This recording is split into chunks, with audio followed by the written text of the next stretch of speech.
and welcome to R&R's Ask the Expert. I'm Kayla McGowan, Editor-in-Chief, and today we're going to dive into the world of veterans and franchising and how they bring a unique strength to our industry. But we're also going to dive in and talk a little bit about business management and collaboration, as well as enhancing your customer experience.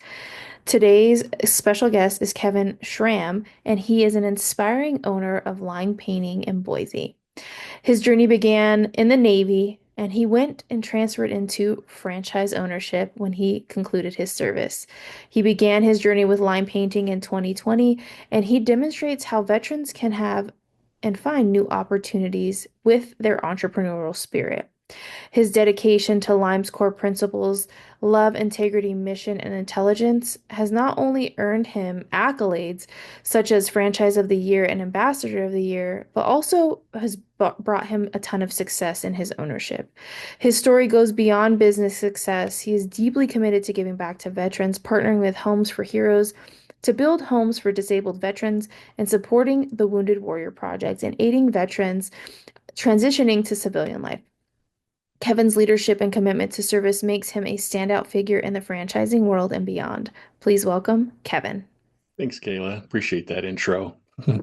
You are so welcome. I don't think that intro really does you justice in how dedicated you are, not only to our industry, but an industry you previously served as well, right? And I think those are some characteristics that carry over into your life of ownership with Lime. So before we jump in, maybe talk about how you got here, into this seat of ownership. Yeah, I mean, I've always had an entrepreneurial mindset, wanting to be my own boss, steer my own ship. But it was a kind of a faith-driven story, if I might say. I started into franchising back in 2008, and that was when the whole debacle with the stock market crashed, and that franchise ended up closing down and leaving us stranded to try to make ends meet with two toddlers. And my wife wouldn't let me get back into ownership. She's not the risk taker. And so 11 years later, I was able to convince her that, I was meant to be set free in this world and go into entrepreneurship again. And we started looking at business opportunities as a whole. Um, and when we started looking into business opportunities, it wasn't necessarily franchises that we were going to go look at, but it kind of fell into our lap with a franchise broker, just offering opportunities to talk and have conversations. And I'm very open-minded, so I'm always willing to listen. And Lime landed into our lap. And it was not my first choice. I'm not a painter. I don't like painting. I painted my son's bedroom when he was 2 and he's 19 now. And I said I'd never paint another room in my life. It was horrible. Um, but what I liked about Lime was the values. As an emerging brand, so it was only in Colorado. There was 2 other owners inside of Colorado, and I was going to be the first out of state. And I liked the collaborative of it, where I was going to be kind of the front runner, making sure this actually worked. So there was some risk involved, a lot of faith. I really enjoyed talking with Nick. I understood where he came from and his background, and just really bought into the vision that he had for the company. But like you said, LIME stands for an acronym. Really, it's love, integrity, mission, excellence. And when you take those separately, they all make sense to work into our life period, right? And then if we can work them into business, it's even better. I always wanted to hold myself of high integrity and accountability. Um, so that's ultimately why we landed on Lime. They gave me the whole state of Idaho, which I was like, yay! Didn't know what that was going to look like. And I got to work with right alongside the founder and just really develop a system and process so other owners can have a better experience when they come in, right? So that's how I Yeah, landed. that's so interesting to hear about that because a lot of times if you stumble upon this industry, it's almost hope, faith, maybe fate, honestly. And I think that we're in such a unique area where we actually have to want to come to work, if I'm being completely honest, because we're helping people on a day-to-day basis. And to hear, the core values and the drive behind that for you means that you're really passionate about this too, right? And I think that's extremely important because a lot of times we spend more time at work than we do with our family, and if you don't love it, then that's a little bit of a problem, if you will say.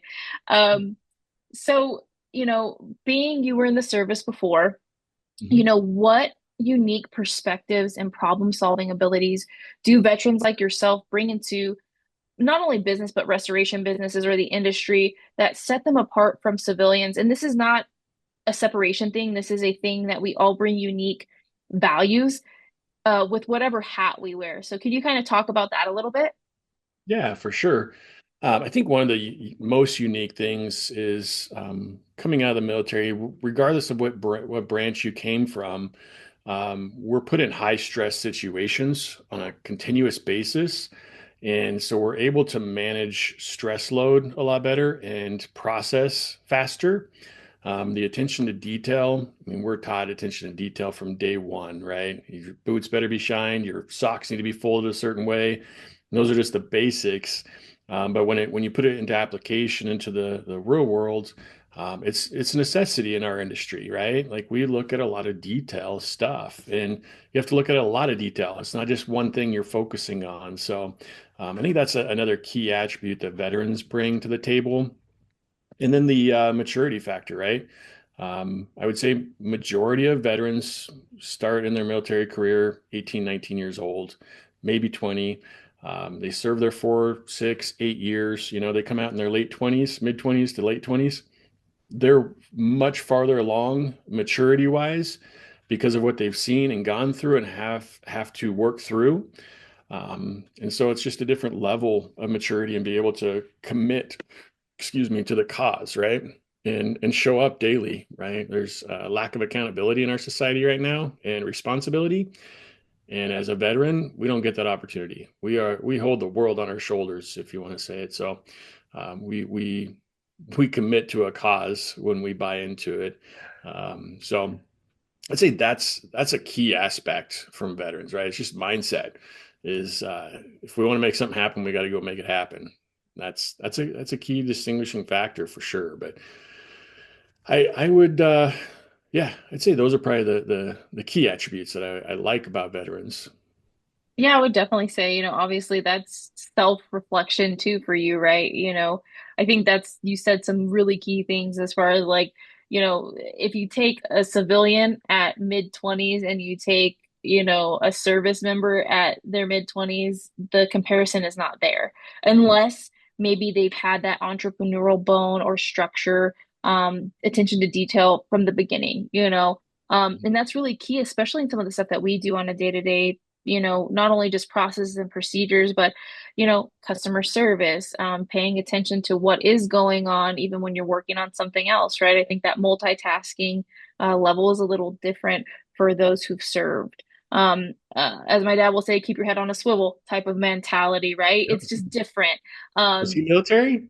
he grew up military and then he actually worked for the state of California in the Department of Corrections. So still head on a swivel, just not the same. But I will definitely say there are some similarities as far as head on a Sure. swivel. But um, Yeah. his younger brother actually just retired from the Army 2 years ago, and I believe his last position was a brigadier general, if I'm not mistaken. Okay. And he made his career. He served from 18 to almost 38. 60. Oh, Yeah. 60. Oh, dang. He was committed. Yeah, he was commit. I mean, he was in there for a long time. So, I think Wow. that's the other thing is like dedication, right? That's another thing, longevity that we can see with our veterans, and I think that's also really important because we struggle with workforce. We have been really, to me, since COVID, but maybe I'm a little off. It could have been longer or more of a shorter time, but I know most recently we've had some problems with staffing, and I think you just mentioned some key qualities that we really need in our space. So one thing that I I have a also, question. Oh, go ahead, go ahead, something go that ahead. you made me think of is like the commitment factor of sticking with something that you committed to, right? Like we commit to a 4-year contract and we serve that 4-year contract, if you come out as an honorable discharge, but I think that's a key factor as well, right? A lot of people that come into our workforce want to commit for a year and they last a month. They give Yeah. up. Yeah, it's hard, right? I think that's one thing too that coming from, the outside of the industry, if you're not around it, looks can be a little deceiving.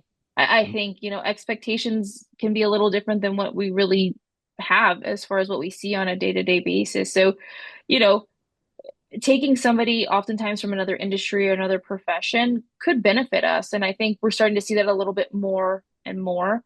So speaking of this, can you share a little bit about your success story as becoming, not only being a veteran, but an owner and thriving in the franchise world of our industry? I think that's important too, right? It's not like you just hopped in the hot seat and was just like, I'm going to do this. Like, no, there was a process, right? So can you kind of talk about that a little bit? Yeah, I mean, I relate everything back to construction nowadays. I'm going to my sixth year, sixth season. Um, it's all in the prep, right? And so, just like in the military, we prep in boot camp. And boot camp is just the first phase. Once we get done with boot camp and we get militarized and indoctrinated into the system, then you go into your B school, right? And you get, field training specific. And then you get put onto your duty station. Sometimes you have multiple BC schools, that you have to go to for specialized training. It's no different in business, right? We have a GOCL, where you have to go through a process to get indoctrinated into the franchising world or the business sector, and that will give you way more confidence once you go through that to know that you can push through most things because it's a challenging experience.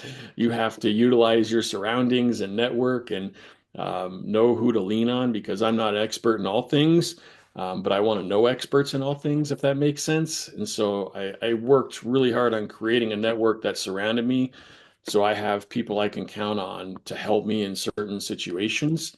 And that's anywhere from financing to project management to supplies, labor, all things related in the construction world, um, that we can't do it all ourselves, right? So when I first started up, I said I want to do it on my own the first year.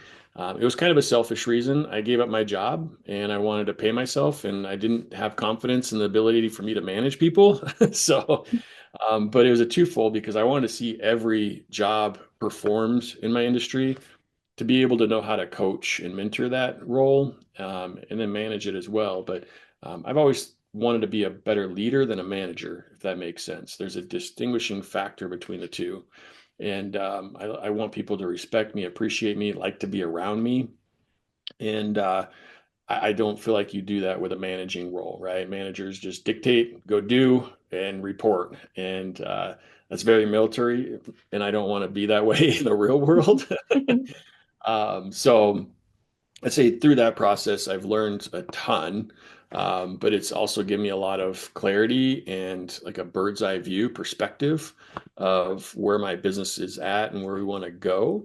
But I'd say the key factor is know your network, right? And continue to build your network, and that will help you go farther. There's a saying that I just said it on a Zoom with a training team. Um, we can go fast alone, or we can go far together.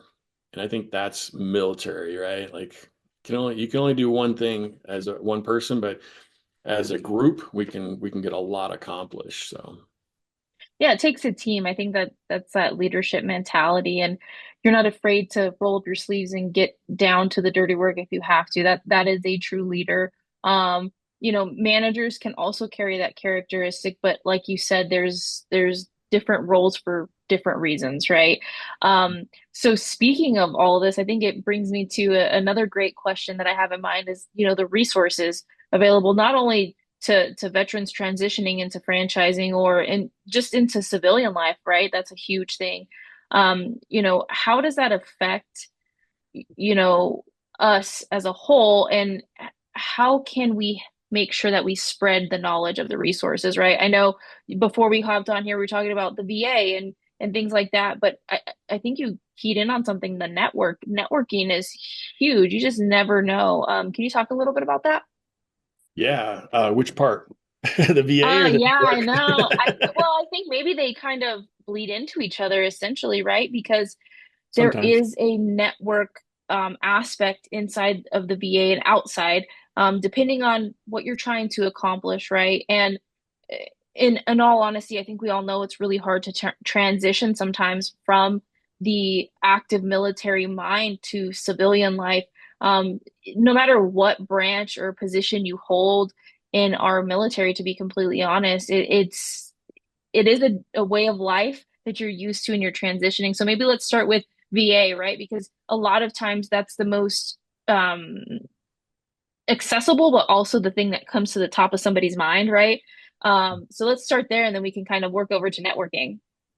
I would say the number one thing that I've talked to friends that have gotten out of the military, even franchise owners that we work together with, make sure they get their disability from the military. We all went through some kind of traumatic experience that affected our life and changed the course of it. And you qualify and you should take advantage of the disability that the VA offers you. And with that comes a ton of perks, right? And then we got to figure out what perks are going to benefit us and that can help us. I've been out of the military for 21 years now, and I delayed that process for 15, 16 years. And just because I was always told it was hard. And hard is difficult to start that process when you hear that straight at your exit interview from the military. And they almost discourage it, right? Like you're being a pansy if you go get disability. But it's there for a purpose. I recently got my disability and I used it to get counseling for mental health, right? I had PTSD slash anxiety that I didn't even know I had, and I was just dealing with it and coping with it. So it was almost part of who I was. And when we started talking to a counselor, they enlightened me and helped me process that and not have it affect my day-to-day duties, right? So there's people there that can support you and help you through difficult situations. We went through marital counseling with that because most military people are not great communicators. We're very good at doing, but not good communicators, and especially with our spouses. And so I say everybody should sign up for at least a couples counseling session just to get on the same page. But then on the flip side too, like the doctors there know our history, they have it all documented. They can see ahead of where we're at and what they might be able to do for us. There's lots of things that I never even took advantage of the VA, and so I think there's a huge opportunity for people to take advantage of them, and not take advantage of them, but utilize them. Right? They're there for a reason. Yeah. So they have a lot of job opportunities that they have job boards that. If you're looking for a job, there's veteran-owned companies that only hire or they hire veterans primarily. And then I know that they have franchises that are available for veterans as well. And you get discounts from that stuff. Utilize the discounts. Like we like saving money. I was like going to say that's the least that you could actually utilize because you've served our country, right? And I think that's huge. And I know a lot of people appreciate that, but I also think that when we see our active military or retired military, we don't oftentimes see beyond that, right? We thank people for their service, but there's also ways to have a life beyond that because, you'd like to retire, but also maybe you'd like to be an entrepreneur like yourself, right? And what is out there and how can it help you? And I think that's the least that could be offered. And franchising allows you to be your own boss essentially, and why not take advantage of that? And you already have the drive and the willpower and the mindset to be successful and work hard. And that's probably some of the qualities that I would definitely say drive success in entrepreneurship, especially for our veterans. So maybe many people think listening and watching may think like, how does line painting fit into restoration or remediation? Can you kind of talk about how you collaborate and what you do in our space so that people can understand, how we all interconnect and how we can collaborate and help our customers? Yeah, absolutely. I wanted to touch on one more thing. Of course. I think that's important to veterans, um, is the camaraderie that we have within our organization. That was one of the things that really drew me to franchising because you're in business for yourself, but you're not in business by yourself. And we're all going after a common goal. And it just helps knowing that other people are out there doing what you're doing, right? And going through the suck.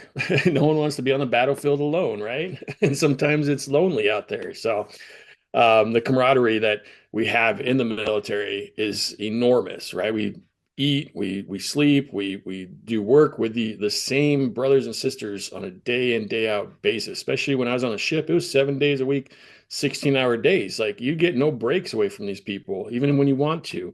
But that's all you know. And when you come out, you're sent out into the world to figure it out, right? And so, but yeah, I wanted to touch on that because I think it's huge to be able to go into business, but then when you surround yourselves with like-minded people, that's even more beneficial. Um, how lime fits into the restoration portion of the industry, though, I would say we're really good networkers. We're really good facilitators. We know how to organize a project, but also serve. We're really good servants. With our values, you have to qualify to be able to be a server, right? And when you come at it from that angle, we're not in it for the money, for, the fame or the glory or anything like that. We just want to serve well. Yeah, we want to create a legacy. We want to have the return on investment. Those are all critical to business success. But when you come from a servant minded, where I'm just want to take care of your home, and we're going to focus on the top down. And so we're going to look at the gutter system all the way down to the substrates, to the foundation, making sure that your home's protected. And then we have our resources that we have collaborated with, right? Who maybe aren't the best communicators. They're not the best business people, out there. They don't know how to follow up and send an invoice to collect money. So they're always just drowning or treading water. We come alongside those guys or gals, and we're the concierge portion, right? So we're the people that the customers get to deal with, so they have a great experience through their whole restoration on their home, and we get to collaborate with our vendors, right? Our subcontractors that we work with. We don't just have one, we have several, and we vet them out. We make sure that they're going to do what they say they're going to do. We make sure that they're proud of their work. We make sure that they're going to come back if there's any issues, right? So the communication from us on them, and we build that relationship up. It's a huge foundation to why we're successful. But it's all about the experience for the client. If I can bring it full circle, if the client's having a great experience, that's how we grow and build our business. Yeah, I agree. And I think you touched on this right before answering that portion of my question. It was, you could have people that you've served with or like-minded people that actually own a franchise in another sub portion of our industry, and you're able to collaborate and have a successful project. Or maybe it's a constant partnership. And I think that's the other thing, right? We're able to make sure that we help the customer. You really touched on that. Really, at the end of the day, it is always about the customer, their experience, and getting their home or business as close to normalcy as possible in a great amount of time for them to be able to pick up their life again and carry on. Um, That's you one of the know, things that I'm working on right now is I recently came in contact with a national builder, and I'm able to, utilize our whole network across the country to be able to perform these projects for them. And they have one point of contact, and it creates such a great relationship. So exactly, exactly. And you said you guys started out in Colorado. Where are you guys now? Are you guys nationwide now, or? we are, yeah, we have 90, 89 or 90 locations, 35 owners. So multiple owners have multiple territories. But I mean, I got a project in San Antonio. I got a project in Arizona. I got a project in, Greeley, Colorado, Alabama. Our South Nashville location is taking that one. So yeah, Portland, Oregon. I got one, or Vancouver, Washington, actually. But yeah, we're across the country, right? From coast to coast. We have Yeah, resources. that's really cool to hear because, starting out, you were smaller, right? and now Mhm. you've grown your guys' brand and business. And I think, it takes people like yourself in that seat to help be successful and help grow. So one of the Sure. last questions I have for you, honestly, is, how do we, no matter where we sit in our industry, how do we actively recruit and retain our veterans? And what benefits do our veterans bring to our organizations? I know you touched on this a little bit before, but like you said, most of our military, actually all of it, there's a service contract associated with it, right?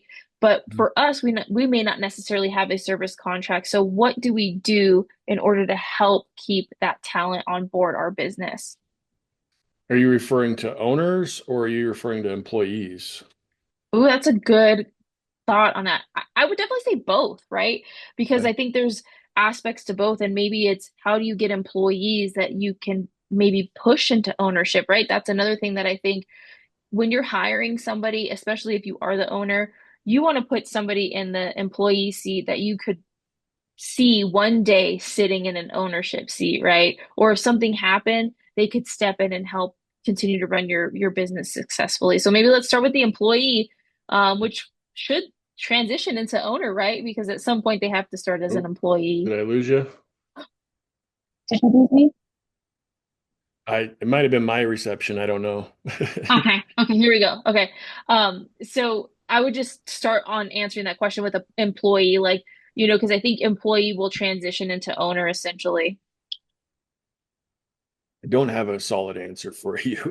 No, that's okay. We can actually cut that if you want to, because I think I honestly, had this is the I love veterans, and I think they have a ton of value to bring to the table. I've hired a couple veterans, and I haven't figured out how to retain them. oh, So really? yeah, I don't know if I've been out for 20 years, and in my generation, you didn't quit right away, right? You stuck it Yeah. out, and these guys are quitting within a month or two, and I'm like, I don't get it. Something's going on. I don't know if Right. it's me or them or what, or if it's the whole thing. I don't know, but um, I don't know the answer because I don't know how to attract veterans more than people out of college or just Yeah. as a whole.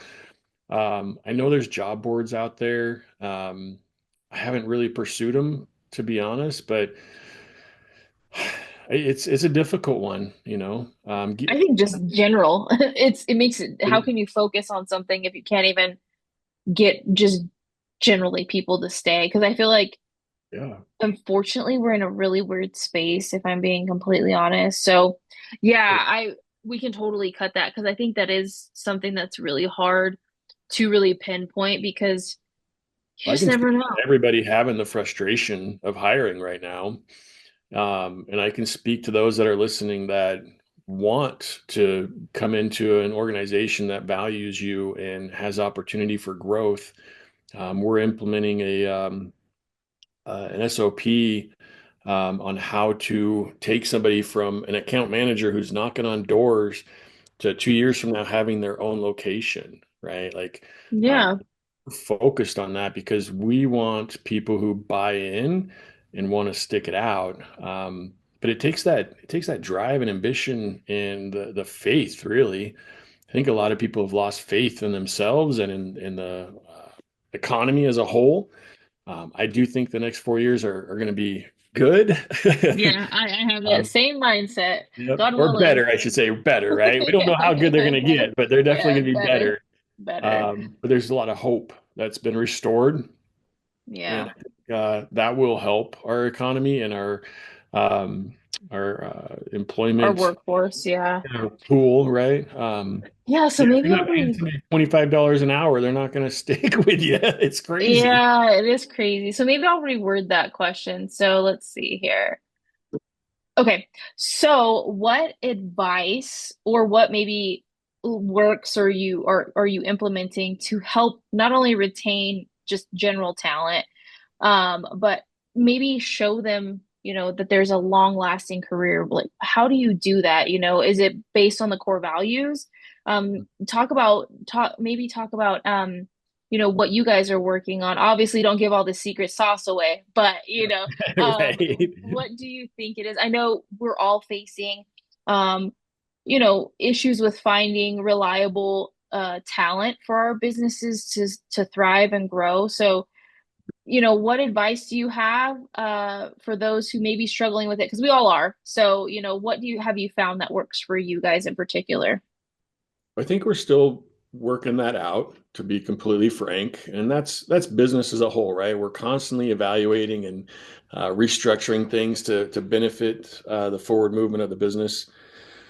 I recently took on a franchise business coach, a national success coach role, and so I work with a lot of owners across the country when they're opening their locations, and this is one of the common denominators is, figuring out pay structure, what's gonna, bring people through the door of quality and caliber, right? We can't start out the gate offering them six figures, but we can offer them six-figure opportunities. And so we're putting together programs where they start out as an account manager from when they're knocking on doors, through our model to, hitting certain parameters and quotas and goals, more targets than goals, um, where they can actually buy their own location, right? Or have it gifted to them because of their success through their career with Lime. And I think that's what people that are ambitious and driven and have a goal-minded set or goal mindset, that they have a target to hit. Because without a target, you're just aiming at air, right? You don't know where you're going. So clarity, perception's good, but giving them that mentorship essentially of like, hey, I know you think that we're, the best in the world up here as ownerships. Like we live this grandioso life, and you never see us, but you don't realize everything that goes on to get here, and then what we actually are doing because we're not sitting in the background doing nothing. We're doing a lot more. But people don't know that until they've done everything to get to where we're at, right? And so you give people opportunities, I think they'll thrive in that. And that's where we're kind of changing our job target, right? With our Indeed posts, our Facebook ads. We've partnered with a couple different recruiting platforms that help us reach a lot more candidates. And we're talking in-house about, bringing in an in-house recruiter at some point, right? That can vet out people because hiring takes a ton of time. And that's the crucial like lifeline to your business. If you don't have good people working for you, then you're the one doing all the work and you can't do both. So there's a lot in the backgrounds that we're working on and just trying to figure out what works and what sticks. I think, as a home office, we're very collaborative. But then, the franchisor, Nick, has his own set of resources that he can reach out to as well, right? Other franchises that are implementing different systems and procedures. So we can kind of glean off of that. But yeah, there's a lot that goes into hiring and maintaining and then recruiting, new owners, because you really never know what someone's made of until they go through boot camp, right? Yeah, and I would definitely say too, I think something that you mentioned is kind of like a career path. And I think a lot of times that's what's missing from businesses, and really in this era, right? A lot of the younger generation, they want to know what is there for them. And people in my generation and your generation, we generally know how like it works, but for some that are younger, maybe even those that are coming out of service, they want to know, hey, where am I going to go? Where do you see me going? And I think when we start with those steps of, hey, this is an investment not only for us, but for yourself, right?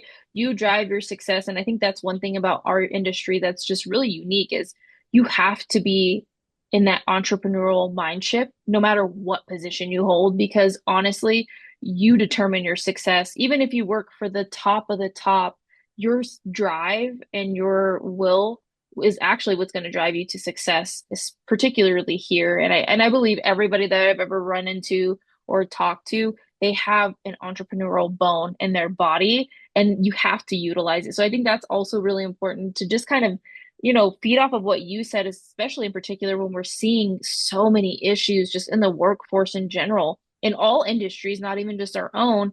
It takes, that little extra step. And like you talked about, maybe bringing on an in-house recruiter. Those types of steps are necessary because at the end of the day, that in-house recruiter is going to know what you guys stand for, not only just for your core values, but maybe where you need to have somebody with a specific skill set. So I think that's really important to really talk about. I think that was a great point, honestly, because sometimes we rely on like our Indeeds or we rely on like LinkedIn, and sometimes that's just not enough, unfortunately, you know? Yeah. The most of the people that we want to work for us already have a job somewhere. And so you Right. have to figure out how to reach those people, right? And I think networking and just talking to people is probably the most critical step when you're looking for talent.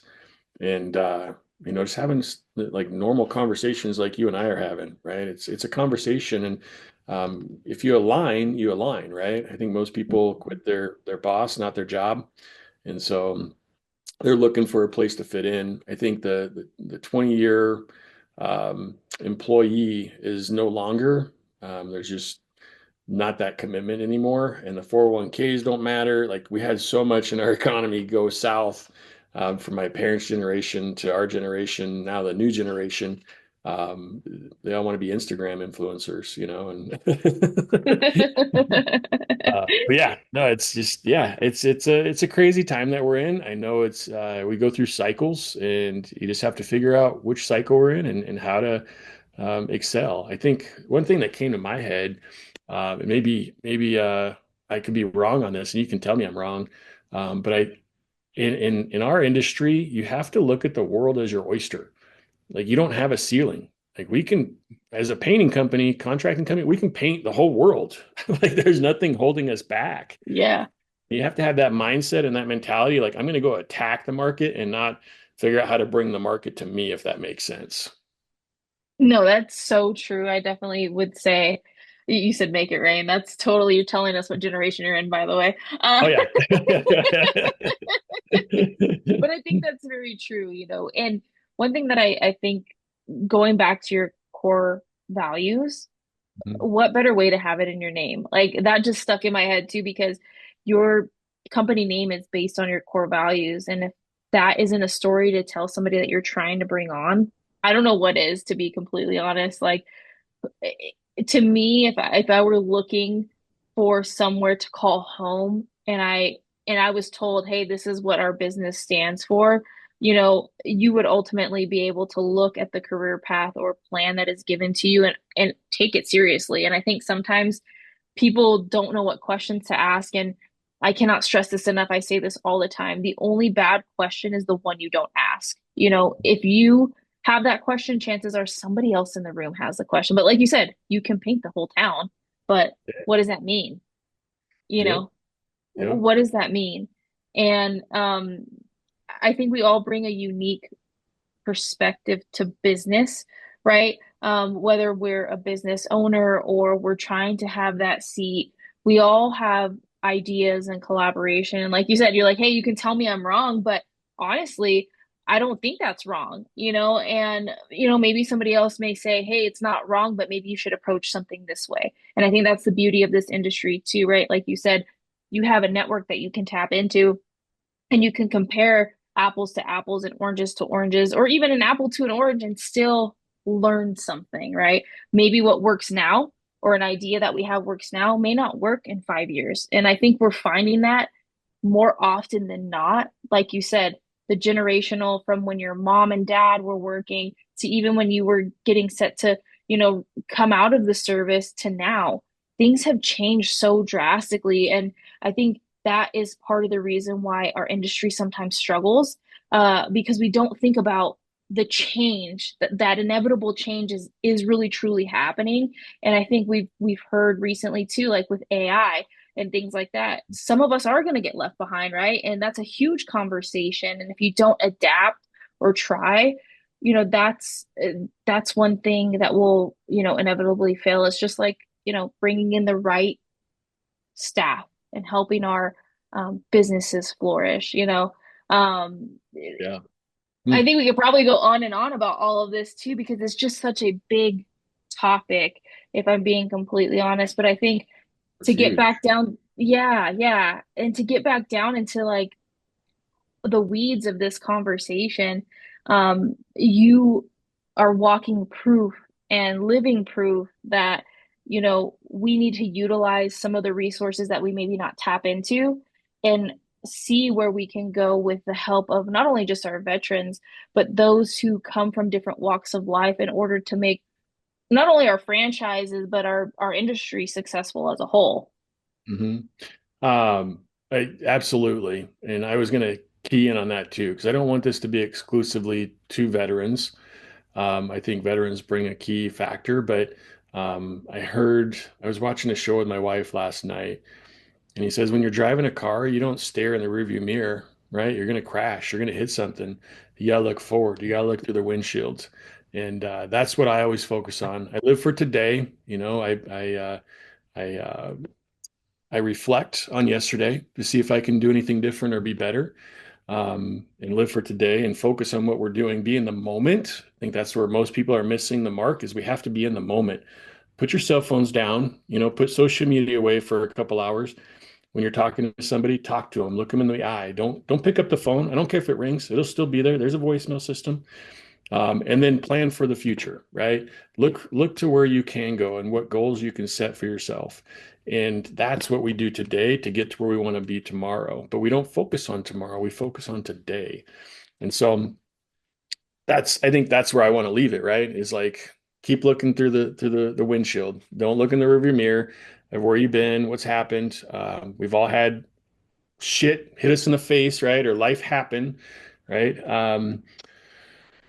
But can't focus on it, right? Today's a new day. We can be who we want to be. Every day we wake up is a fresh start, and so we have to treat it like that. Another influencer, right? I'm watching them. uh, it was, and this is an old kind of analogy or way to have perspective, but I saw he said, if I gave you $1 million, but no, wait, I'm going to take that back. I'm going to give you $10 million today, right? Hmm. Um, would you take it? But the catch is you can't wake up tomorrow. Ooh, I would not take that, but I guess you would have people answer on both sides, I depending would on say, where their mentality was. I would say 99.9% people would say there's no way I would take it if I can't wake up tomorrow because I wouldn't be able to enjoy it, right? Yeah. So what they're saying is every day you wake up is worth more than $10 million. So why aren't we treating it that way? Yeah, exactly. And I think it depends on who you're talking to and how they look at life, right? I think you're Hmm. going to have, like you said, it may be like 0.1%, but you're going to have somebody who doesn't see it that way. And it's our job Hmm. to bring that into perspective, right? Um, Yeah. and that's a huge point, honestly, because some people would only hear you to the point of $10 million dollars and not hear you pass, right? And I think that's the world that we truly live in right now is you hear what you want to hear and that your answer is already dictated based on, what you heard and not even having the question finished. Because they're not present. Because It's we so got that true. 2 second cycle, right? 2 second microwave society. Like that's all I wanted to hear is the 10 million and I'm gone. Yeah, So, exactly. But I think we've touched on some important things, especially when it comes to business and the odds that we're actually stacked against, to be completely honest. And I think it's important for anybody who's listening, to understand that we're all in this together.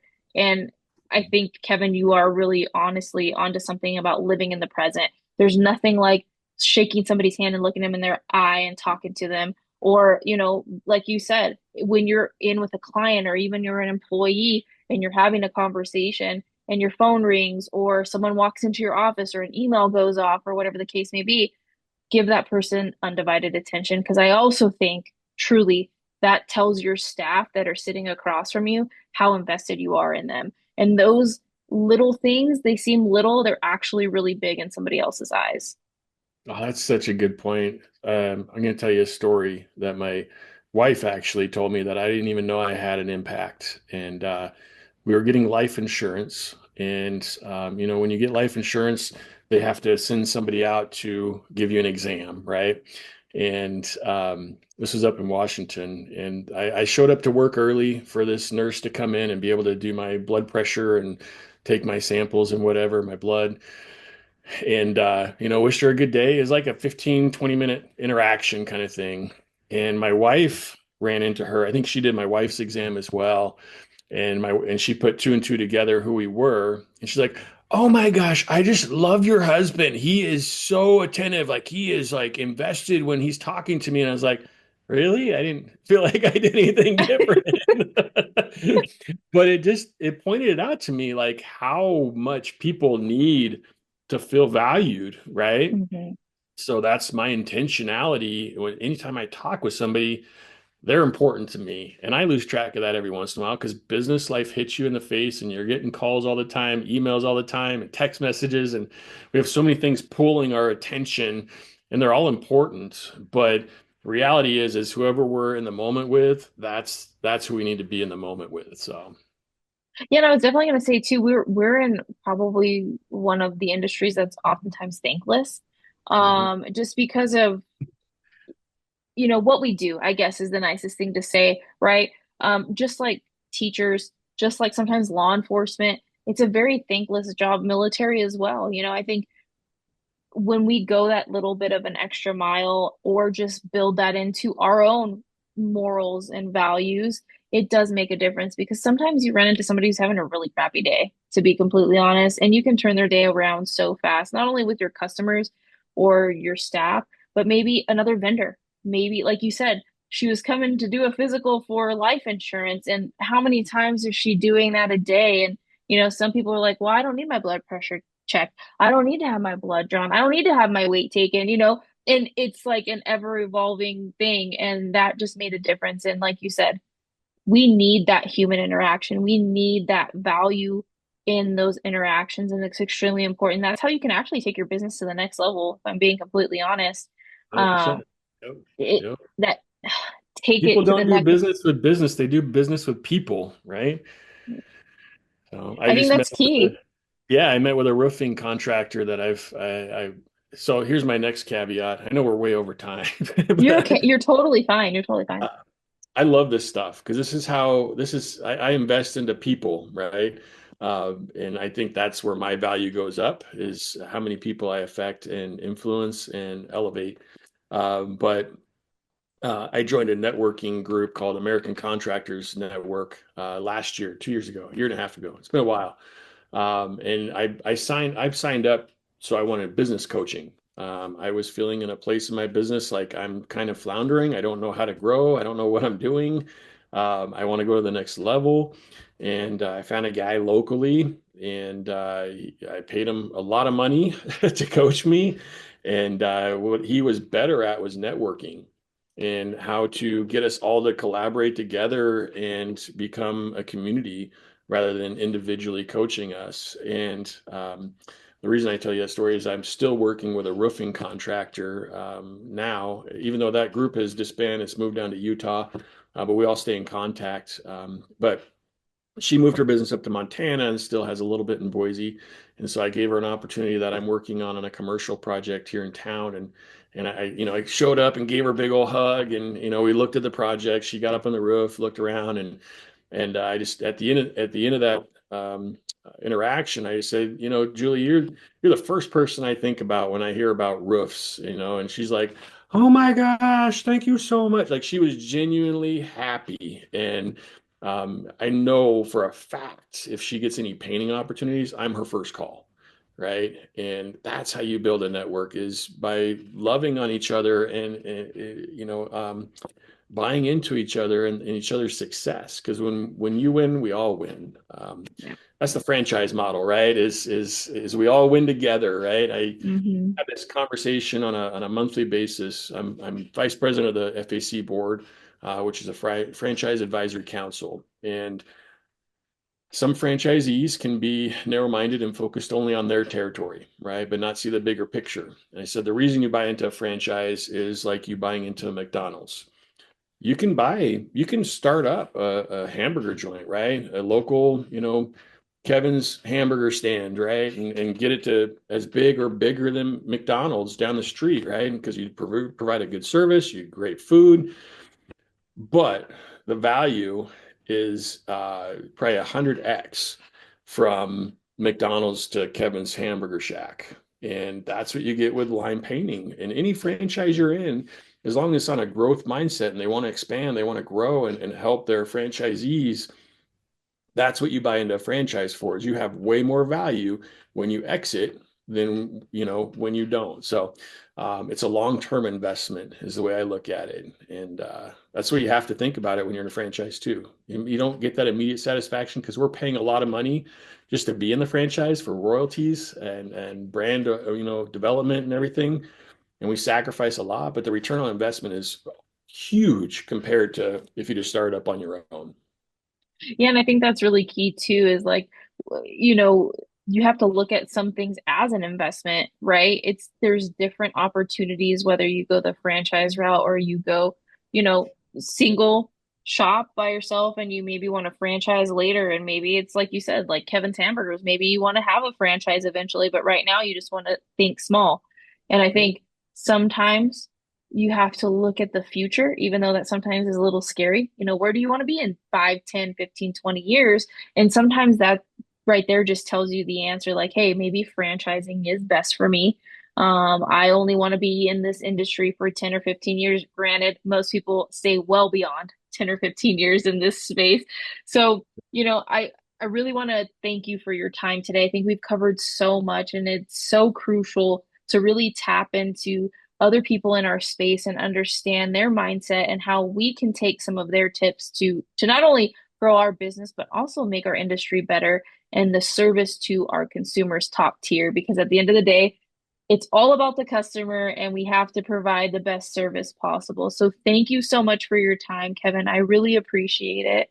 And as always, everyone, we will see you on the next Ask the Expert. Take care.